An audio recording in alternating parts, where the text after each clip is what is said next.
then Ready. Mr. Rittenhouse. Thank you. good morning and welcome. We're going to call to order the special meeting for the Akron Public Schools Board of Education for this June 19th, 2020, otherwise known as Juneteenth. Roll call, please. Dr. Akbar. Here. Mr. Alexander. Present. Ms. Autry. Present. Mr. Bravo. Here. Dr. Hall. Aye. Mrs. Mansfield. Here. Mrs. McKittrick. Thank you. And as I stated earlier, Ms. McKittrick had a prior commitment, so she is excused from this meeting. So thank you all and welcome. If we could all mute, then we will join in the Pledge of Allegiance. I pledge allegiance to the flag of the United States of America and to the republic for which it stands, one nation, under God, indivisible, with liberty and justice for all. Thank you so much. And thank you all again for joining us for this special meeting. I know it's a Friday. I know we have a lot to do in our respective jobs, and we'll try to be mindful of the time as we head through this meeting. But this is the second in a series of special meetings that we're having with the Akron Public School Board to discuss our current state and possibility for the future need for a levy on the ballot. And so we want to start or continue that conversation today. And based on a meeting that Vice President Akbar and I had with the administration, we have adjusted our agenda so that our topics are in a little bit different order than what we had previously planned. And that's okay. I think this is better. But we are going to turn it over to our administration to sort of kick off the discussion today and continue with our discussion on whether there's a need for a future levy request on the ballot. Mr. Superintendent?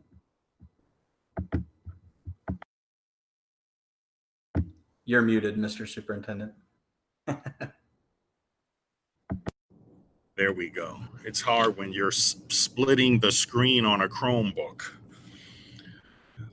So the one thing I wanted to open the discussion with today is basically more of the context around the need, and not necessarily the financial need, but the more global issue of our educational system and what we deliver, and the things that, you know, as a collective, we feel are important. We know that we've started down the road of like our college and career academy program. We have been working in the past year before the COVID-19 emergency on looking at expanding that to middle school.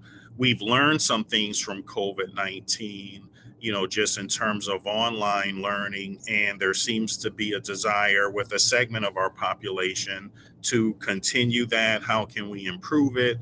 And also some of the social emotional needs of our community that have come to light, you know, during this emergency. Many of the mental health issues in serving our students, and also there's been a fairly long-standing conversation in our community around early learning. And so I wanted to start that conversation and get some of your comments and input on that as a much more, you know, general context of what we do, and then how that can fit into you know, a possible levy conversation, particularly in our future meetings, where we'll dive more into, you know, some of the financial needs to support the desire of the board on how we want to move forward. And really, our most important goal today is really to discuss, listen, and absorb, and build upon what we can learn from each other. We're aware of our finances and some of the challenges that we face. I think from CFO Pendleton, about the potential for additional funding cuts from the state. But I think we need to really set the stage for moving forward, what we want to do, from the academic, socially. Our equity work, I think, is going to, take on prime importance, and we're going to have to, create responses to those. And so I just wanted to open it up with that and then start that discussion. Mr. President. Great, thank you. Would anyone like to start with any comments? Mr. Alexander.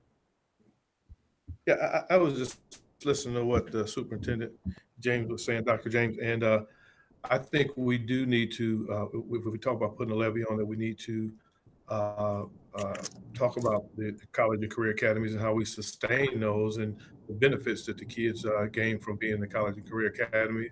I also think that when you're talking, you gotta make sure you talk about equity, because equity means making sure that all the kids get what they need so they can be successful. If you don't give them what they need so they can be successful, then they won't gain, and our district will lose.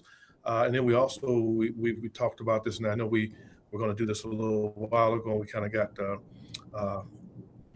stagnant a little bit, but early childhood education is very important for our kids. I mean, if we want our kids to be successful, we need to make sure this early childhood education is built into so that those kids who need that can really get it in order to move our system forward. Because if not, they're going to come in behind, and that means the teacher's going to be behind the gun to try to bring them up to a higher level or the level they need to be at, and so it's going to be tougher. So they're kind of going to always be a little behind to a certain extent. So we need to make sure that we emphasize all those things and how important those things are to a school district, but not just to the school district, but to the city as a whole. Because if a school district is not well, the city is not going to be well, which means businesses and everyone else will want to leave. And we don't want to be like our friends, our neighbors down in Youngstown with all the things that has gone on down there and how things they've lost. So I think that's important.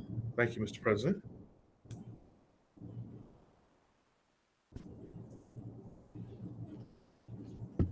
Thank you. Sorry, I was having trouble unmuting. Would anyone else like to jump in at that point?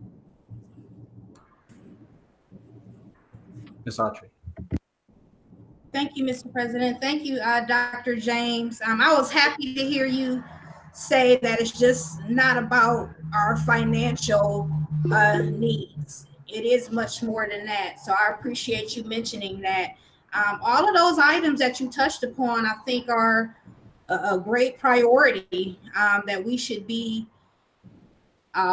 promoting, because there's not too many organizations that can allow their students to gain credentials along with their high school diploma. That's very valuable. So that's definitely a priority. As far as the at-home learning, I'm just happy that we were equipped to be able to transform so easily. And I just want us to remain flexible moving forward for those who want to continue in that method. We're evolving with education, and I just feel like we're in a unique position, not only to, ask for the support, because we've certainly proved our worth, but to also be collaborative in how we are looking at how education is delivered moving forward. So definitely those are priorities. But most importantly for me, you touched upon is the mental health. Just given everything that's going on, that definitely needs to be in the conversation. I'd like to see us making purposeful decisions on addressing those at an even greater level than what we're doing, just given just the climate globally, and definitely making it so, each school has their own personality and issues, and we're empowering them to be able, to address those things that they know are specific to their particular building. So, and just lastly, my last point, the equity piece. I mean, I think anything we do moving forward should be framed under the lens of equity. And we don't want to feel like we know all the issues. We need to be open to what the perceptions are of the community of what equity is and how they view it, and where they feel like, things may or may not have been equitable in their eyes, and how can we meet them? So thank you. You're welcome. Thank you. Good points. Dr. Akbar and then Ms. Mansfield. I think that when we talk about the need, this is a very critical conversation, and we've seen just in our community how essential our schools are to provide needs for our community and for those who actually need us the most. And so I think that that's going to be even more important as we continue in some uncertain environment moving forward, with not knowing how long we'll be in COVID realities. And then just to what Dr. James said, and even Diana said, we have families where that offering virtual learning may be the best for them. And so how do we do that effectively? That's not going to come without a cost associated with it. But the other thing that you talked about, two things. Early childhood is very important to me. When we talk about equity, we cannot have a conversation around equity without talking about getting more people access to early learning. That is a crucial point. We know if students don't get basic learning skills and reading skills by the third grade, that will significantly put them back in later years, and even so much so at greater risk of dropping out. So we want to replicate those success practices that we know work. And so finding ways to extend early learning is something that I'm really passionate about and interested in as far as the need is concerned. Unfortunately, the state doesn't provide us funding for it in the ways we wish they did. That would make it a lot easier, but I think we can find some creative ways to partner with entities in the community that are doing that type of work to try to extend learning there. The other piece and last piece around racial equity is our hiring. If we're going to look at different ways to diversify our teaching force and our staffing, we have to also be open to having a conversation with our unions and other partners about creating incentives to also provide innovative hiring practices to encourage people to work in Akron Public Schools and stay in Akron Public Schools.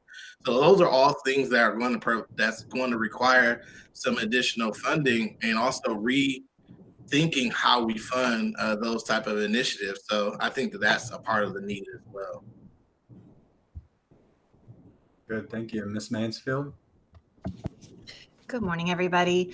I love getting to go after my brilliant colleagues because they cover so much and it's easy to just say ditto.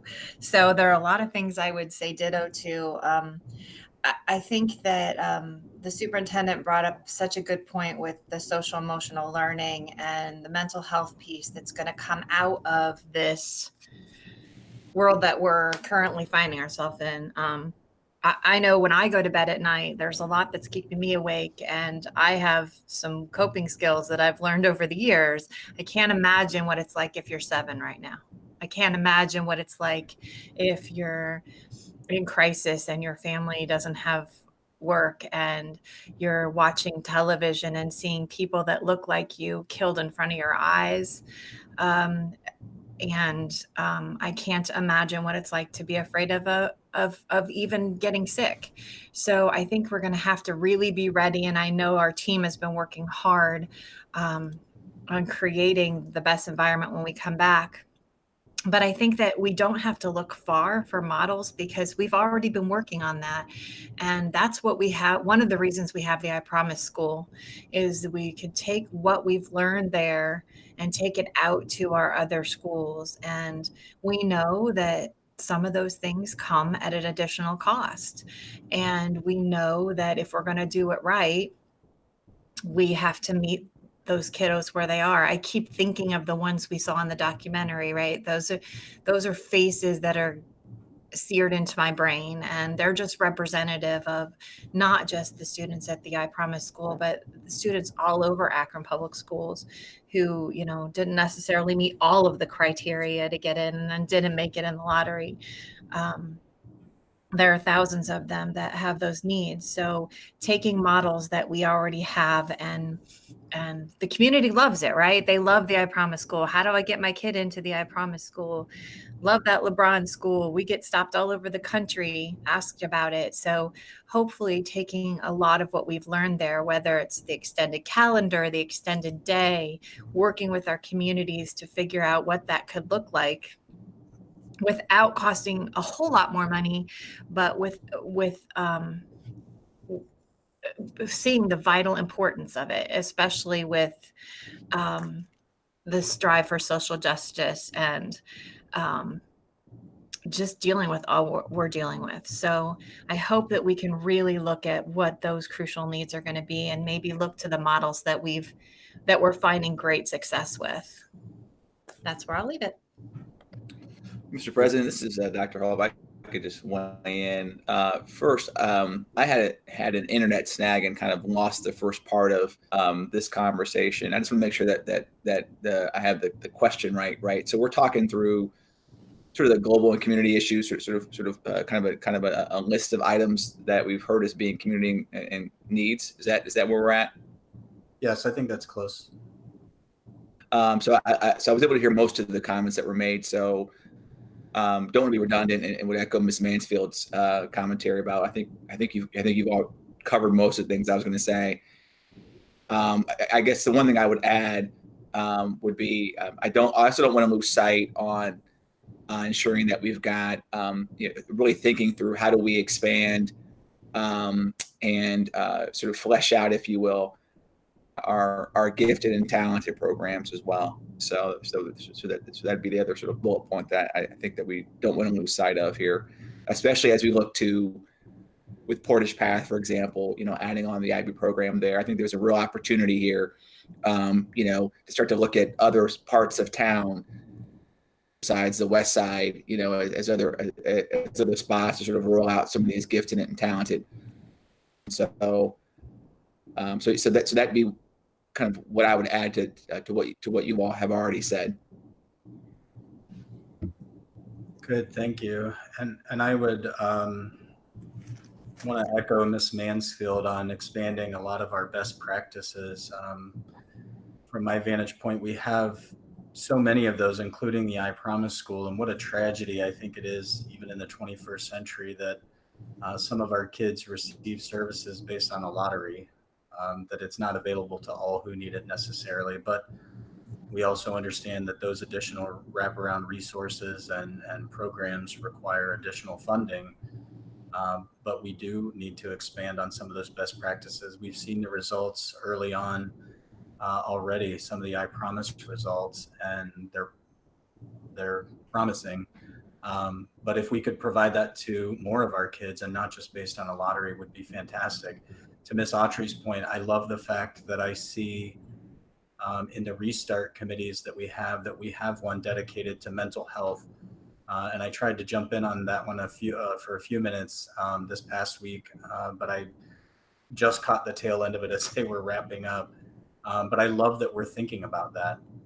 And early childhood, of course, echoing all of your sentiments and certainly Dr. Akbar's, that's been a big push for me for many years. And some of you may know we technically still have an ad hoc committee on early childhood education, which unfortunately we started last year, and we had just started getting going, and I had just started attending the first my first meetings with our partners to start to figure out how do we populate that committee, how do we get some feedback.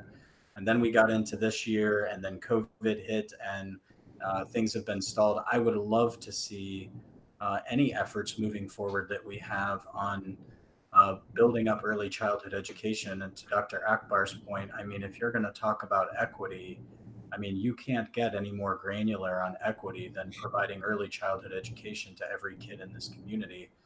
We need to talk about what that looks like and how it operates and what the expectations are, because I don't think the expectation would be that we'd be able to set up universal pre-K for every child in this community based on the levy conversations that we've had so far, but also, as Dr. Akbar mentioned, reaching out and working with our partners around the community to begin with a plan that starts expanding it at the very least, I think is crucial to this conversation. And then figuring out how we build it from there. But I think it's time for us to set some bold goals for this district for ourselves, and say we're going to do it, and then figure out how to do it. And we've done that before. It's the Akron way. We even did it most recently with COVID. We said we're going to turn this district around and go online and continue providing education to every kid, and we got it done. So I think we need to set some bold goals for ourselves, and I love what I'm hearing so far. So I'll stop there, Mr. Superintendent. Thank you. So, my reflections on this is, in the past, many of our levy campaigns have strictly been about, when we look at, our revenue and expenses, and this is the differential and we need more money. I think this COVID issue and just the state, of our society today has exposed a lot of issues that, as a community, we need to handle. The equity piece is a big one, and that means some restructuring of our organization in order to implement the policies that the board is passing so that we can reach the goals of having, equity across the board, not just in hiring, but in purchasing and in offering opportunities for all of our students.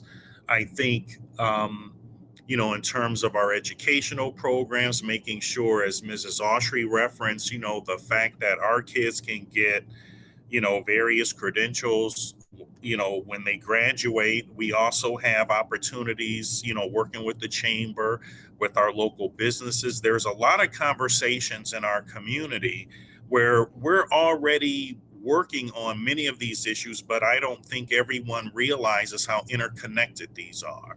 So there have been some conversations about, trying to expand pre-K. There are some partners out there that we need to approach, or potential partners, and we need to have those conversations with. We have with our I Promise School, we know that United Way has family resource centers at Helen Arnold and at Robinson and want to expand. And that's one way of helping, our families be made whole with some of the resources that we actually don't provide, but we can partner with people, but that still is a cost to us. And so, we have a restart plan for COVID, but actually I would like that to go further, as you said, Mr. President, in terms of being bold, and not to, co-op United Way's terminology, but we really need a restart plan for the district as a whole, not just in response to COVID, but in response to the situations that are going on, in our community currently and across the country, because we're in a new reality now. And, not just taking the financial picture as pluses and minuses, but really having a conversation with our community about the things that we need to do differently, things that we can't do anymore, because, there's only so much that we can do. Some things have to be modified. Some things that we're doing have to be changed and taken off the table to place new priorities and strategies on the table for us to go with moving forward. So some of the things that the guiding principles that can help us, move forward with this decision. And so as a staff, we just need to know some of the, data pieces and information. We'll have our ideas, but certainly want to hear from our board, because your input is really the most important about some of the data to help make that decision on, whether a levy gets put, a vote to put a levy on the ballot comes, and also reaching out to some of our partners that we need to help us with that. And also, In general. Mr. Superintendent, if I could just throw out there as well, something else that we haven't talked about that we still need to talk about, and it's not necessarily directly tied to an operating levy, but it is tied to any potential levy request, is our capital plan for physical plants. The buildings that we still have left that need to be renovated or rebuilt or consolidated or whatever the case may be. We still have athletic facilities and things that we're hearing from the community about. And so that probably needs to be part of that, reset, restart plan with our bold goals on what we're going to do to accomplish the rest of that. There's only so many rubber bands and duct tape and Band-Aids we can put on some of these buildings. Right. And we do see the board, authorizing requests to fix roofs and replace things. But anyway, just wanted to throw that out there. Our capital needs are also something that we probably need to talk about. And technology moving forward. I mean, to your point about the new reality and however long this lasts and what that means, new technology purchases, replacement costs, all of that are going to have to be part of that conversation. And how do we make sure that we're ready for the next event? Well, yeah. Hey, if I could, President, to that last point about the capital and sort of what we're doing with our buildings, lot of question, at least in Kenmore Garfield cluster, about those exact types of items. And so I think as we sort of move this conversation forward, and I'm sure that there's probably, there may be other concerns in other clusters as well, but again, being that I'm assigned to Kenmore Garfield, that's where I'm sort of most in the weeds. And I can say there's a lot of angst and uncertainty, in their minds about what we're doing or what we're not going to do as it relates to those buildings, and be, reopening, closing, rehabbing. Just again, so I think as we sort of move this forward, as we want to engage people in the community, also have to be ready to sort of answer those questions as well as they arrive in some of these community venues and settings. Yes, good points. Thank you. And we have a couple of comments in the chat. Anyone else like to jump in? Mr. Yeah. Yes. So I just want to emphasize what Dr. James said. I think it was beautifully said, and I don't want us to minimize it. I think we need to elevate it. Is that we're basically at a place where we have to make a choice. Is do we go back to the way things were, or do we use this as a pivotal opportunity to actually launch us into the future? And I think that's our superintendent said it very well, that he wants us to launch into the future. And I think that's what we all want. And I think that shouldn't be understated. And I just want to really illuminate that statement that Dr. James said. And it's going to require us to do a lot of things differently. And whenever we have change, we have growing pains. And I like to think of change sometimes as growing pains, because when we were growing up, we had those slight little ooches and ouches, right? And but we are now, not me, but the rest of you are now taller because of it, right? I didn't get the height gene there, so I don't know what that's like. But most people, know what growing pains are. They know what it feels like, and it's not comfortable when you're going through it. But at the end, you're glad that you did. And so we're going to have some growing pains as we look deep at our operations and make some shifts. And the last thing I want to talk about and just illuminate again on what Dr. James said is it's like spring cleaning. You know, whenever you do your own spring cleaning in your own home, in your own house, you do look at, you know, you take stock of what you've all been able to accumulate over the years and what needs to go, so you can bring in new things in your life. And so to make your life better, to make your home better, to spruce your home up. And so I think this is the same process. We're going to have some tough conversations, and not everyone's going to come out of those conversations getting everything that they want. But at the end of the day, I think at least this conversation helps illuminates the fact that our main goal is focus on the needs of our community and needs of our students. And if we keep that central, then we can let go some things that are like so essential to us personally, but may not help us get to launching in the future, as Dr. James said. Good, thank you. Mr. Pendleton and then Dr. Hall. Thank you. I did want to thank the board and the superintendent for framing the conversation today around educational needs. It is really difficult to communicate with your community. You've been through a number of levy attempts, and when it is structured purely around the finances, whether you're deficit spending, it really comes across disingenuous. The funding mechanism in Ohio is what it is. And I think districts that only communicate in times of need, those fall short. This board has responded to that. I know in my tenure, in the 5 years that I've been here, we've talked about this day for a very long time. Since 2012, it has been a focus of the board and administration to protect programming. And I think the programming part of that conversation has led us all the way through. So I do very much appreciate that. It makes finance a lot easier. My second comment is in regards to the capital needs. So we do understand in Ohio that there's two separate pots of money. There's general fund, what our typical operating levy goes toward, and then there's permanent improvement, what our capital needs.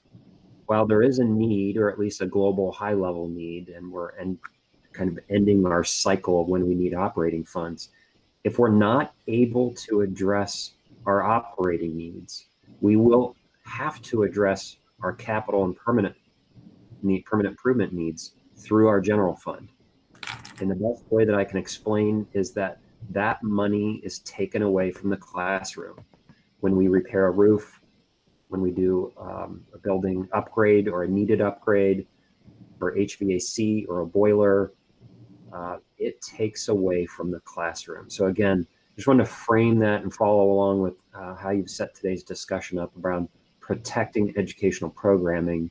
That to Dr. Hall's point about, and I think Mrs. Mansfield's point about the two different clusters and buildings that haven't been addressed, if we don't proceed sometime in the future with operating funds, we will have to dip into our general fund to take care of our buildings, and that takes away from students.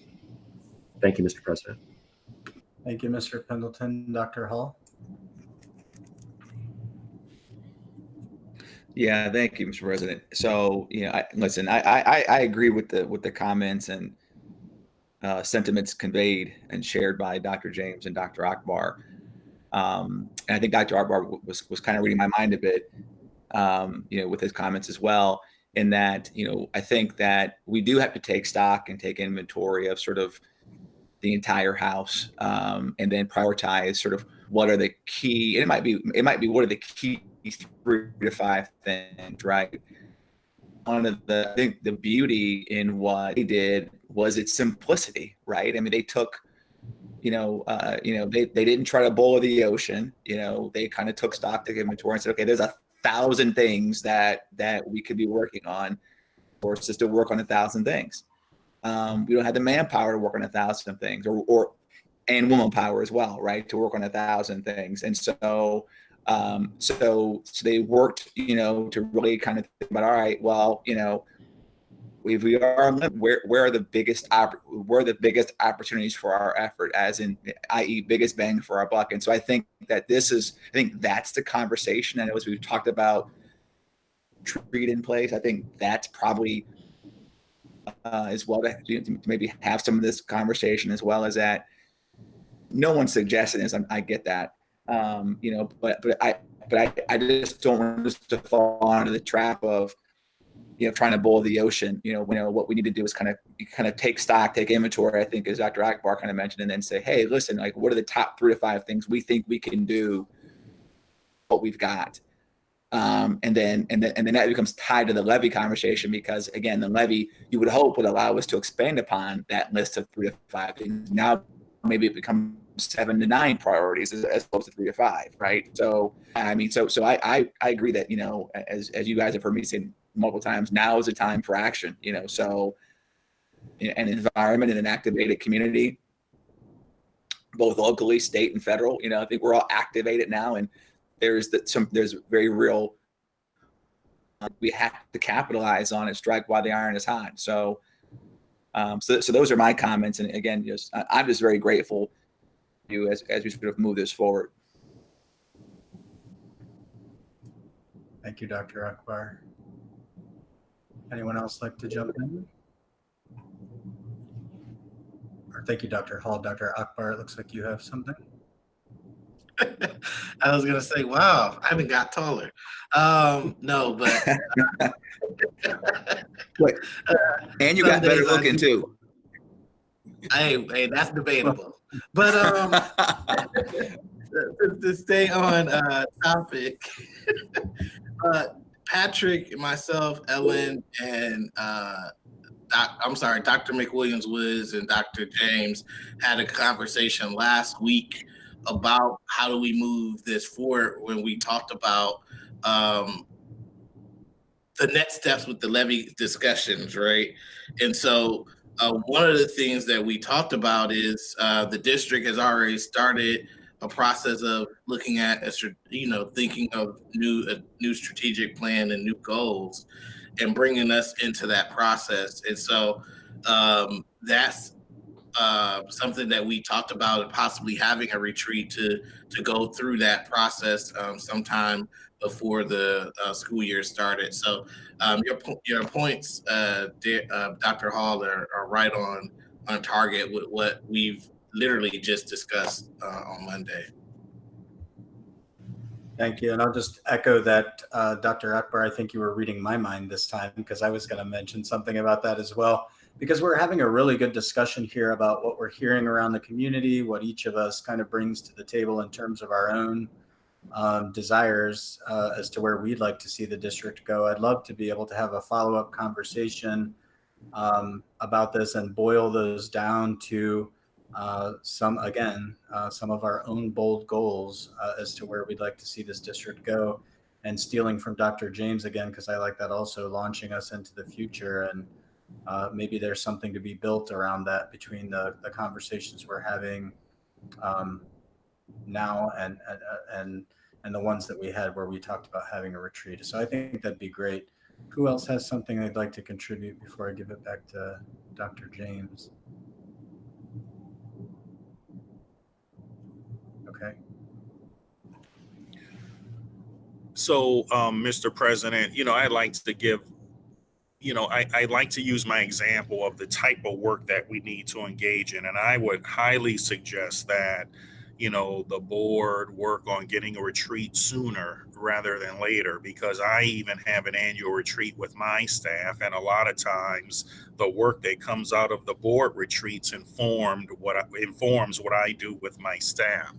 But this isn't like we've served over 500, I think 60,000 or 575,000, or close to, let's just say close to 600,000 meals. I'll go the other way. All right.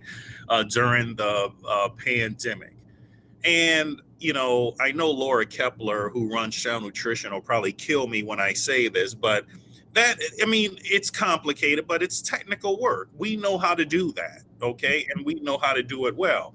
So a change, in the past, when we moved, when school is closed and we moved to summer feeding, the city has basically done that.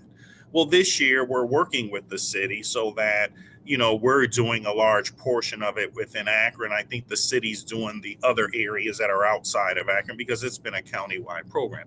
That's technical work. That's not adaptive work. We need to focus on, I like what Dr. Hall said, because even as an administration, we're limited to what we can handle. If we try to boil the ocean, we're going to fail. But if we can focus on 3 to 5 critical community issues that are going to help propel us to a higher level of operating, both efficiency, in terms of meeting our goals, and that's what we need to do, and that's adaptive work, which is where we're going to have to do things differently. We're going to have to respond differently. And it doesn't mean that other goals outside of those 3 to 5 can't get accomplished. I think the good thing with us is that we have a lot of partners that can help ease the burden. We have a great partnership with United Way that really is expanding, as I said before, some of the family resource pieces that are needed in our community.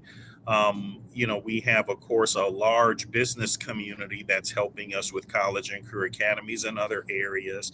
And the chamber, which has done a lot, with some of the equity work just in terms of economic health and prosperity and employment, which I think is important, for our community. And let's not forget, our mayor's office and city hall, because, the conversation has to be, not to use the state's pun around COVID, but we are in this together just in terms of our community.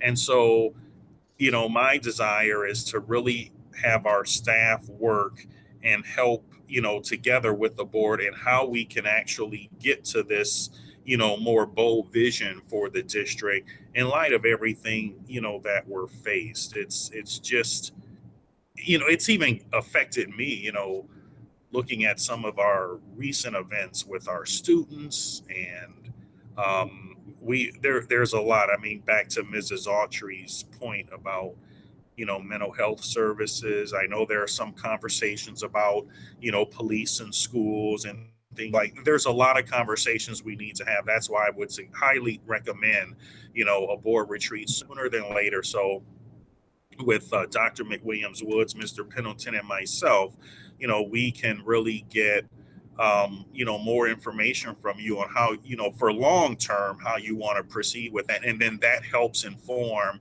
our discussions, about a levy. And it just so happens too that Dr. Akbar and I will be meeting with Dr. James, Dr. Ellen McWilliams-Woods, and Mr. Pendleton Monday morning for our meeting. And I know one of you will be joining us. Check your calendars if you haven't. And we'll make this a topic of discussion so that we can start to look at when we would like to get that scheduled. And I think this is probably a good kickoff. And I love the fact personally that our board is looking at ways that we can not just have a conversation about a levy, which we need to continue the operations we have now, but how do we also turn that into a conversation, as already been stated, about launching us into the future and setting some bold goals for our district ourselves that we own and are responsible for. Because as you guys know, I mean, we've managed the finances as well as we can. We've had that conversation. We've pushed off a levy as far as we can. We've had that conversation.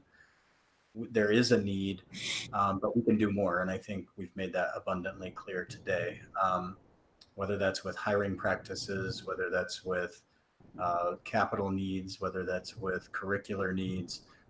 There's a lot more that we can do. So I'm excited about this. What else do we have, Mr. Superintendent, that you'd like us to discuss before we? I think that was really it. And we want to make sure that we're not taking more time that's necessary, but really to hit the ground running on these. I've taken some notes. I know Mr. Pendleton has as well as Dr. McWilliams-Woods, but that was really how I wanted to frame at least this first conversation. I think we got in my mind what some of those 3 to 5 issues are. I think we need to work on them as an administrative team, in terms of refining some of the things that we see with those. And then maybe at our next meeting, we can do a quick review on distilling that and then move into some of our next topics as well. Okay. And does anybody else have anything for today's conversation? We're at about 12:16, so I want to be respectful of everyone's time. I know many of us are on lunch. Anything else? All right, well, the next step too then will be, of course, our meeting Monday morning. So we'll carry this out a little bit further and start talking about some possibilities Monday morning. And then we have our regular board meeting Monday night. So if there's nothing else, going once, going twice, going 3 times, all right, then we'll take a motion to adjourn and we'll pick this conversation back up on Monday. So moved. Second. We have a motion and a second. All in favor signify by saying aye. Aye. Aye. Any opposed? We are adjourned. Thank you so much for joining us for this special meeting. Everyone Thanks, have a good day, everyone. good weekend. All right. Thank you very much. Too. Be safe. Take care. All right, Have a bye-bye. great weekend.